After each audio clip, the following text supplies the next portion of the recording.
ចូលឆ្នាំថ្មីបងឃើញខ្មៅស្រីអូនរៀមចំផ្ទាំងបងរៀនទេវតាដល់ការថ្វាយព្រះដាំស្ល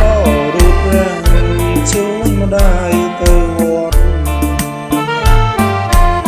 បងឃើញខ្មៅពូនភ្នំខ្សាច់ជួយអូនដាក់បានដងទឹកស្រង់ព្រះជុំរៀងឃើញបងញញឹមសែនស្រស់អូនខ្មៅតែឈ្មោះសាញ់សដូចសំឡេង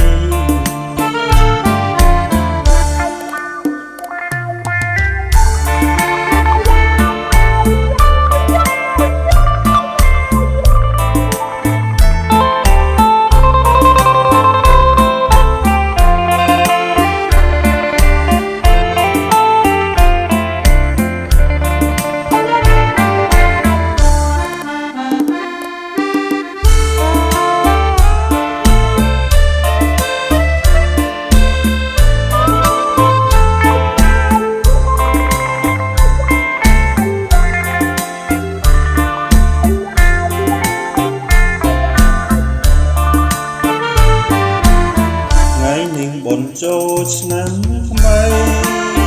បងឃើញខ្មៅស្រីអូនរៀមចំផ្ទាំងបងរៀនទេវតាដល់ការថ្វាយព្រះដាំស្លរូបព្រះជូនម្ដាយទៅវត្តបងឃើញខ្មៅពូនភ្នំសាច់